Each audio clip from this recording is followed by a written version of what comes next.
ভালো করে খাবে। তোমরাও সাবধানে থাকবে। টাটা টাটা বলে দাও, টাটা টাটা। তুমি বলে দাও টাটা। টাটা করে দাও, পিছনকে টাটা করে দাও। এই চ চ চ টাটা করে দাও।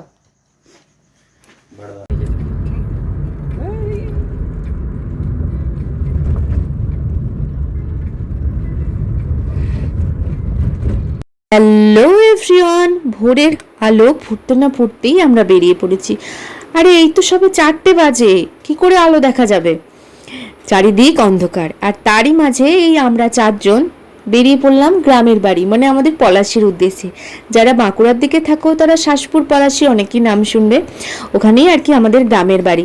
আর গ্রামের বাড়িতে আজকে শেষ তার মেয়ের অন্নপ্রাশন, মানে আমাদের নিশার অন্নপ্রাশন। সেই কারণেই আজকে আমরা তাড়াহুড়ো করে বেরিয়ে পড়া। আর এই যে আমার রানী, ভোর 3টে থেকে আমরা উঠেছি, তারও চোখে ঘুম নেই। সেই জন্য বাবা আর কি চারিদিকটা ঘুরিয়ে ঘুরিয়ে দেখাচ্ছে, দেখেছো? আরে দিদি তো না, একটা কর্তব্য আছে না, সেই কারণে তার চোখে একটু ঘুম নেই। আর ট্রেনে উঠেই বাবা আর আমি চা খেতে শুরু করে দিয়েছি। একটু চা না খেলে মনটা ঠিক হয় বলো তো? এমনিকে চা আমি অত ভালোবাসি না, কিন্তু আর কি ট্রেনে উঠলে একটু চা ভালো লাগে। আমিও একটু টুকটাক রেডি হয়ে নিচ্ছি, তারপর ওখানে যেহেতু একটু সাজগোজ করবই, কিন্তু ঢোকার সময় একটু সাজগোজ না করলে কীরকম লাগে না।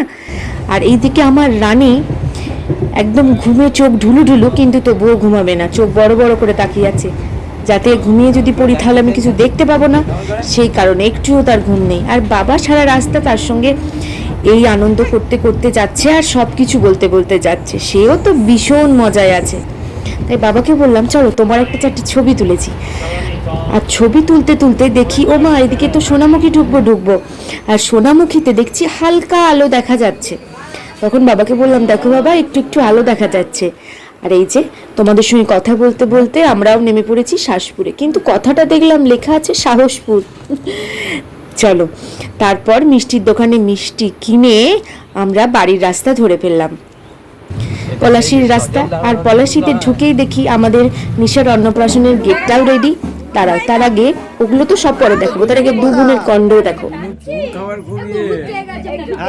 চুম খেয়ে নাও, একটু বুনি চুম খেয়ে না, একটু বুনি চুম খেয়ে না, চুম খেয়ে না, চুম খেয়ে না, চুম খেয়ে না।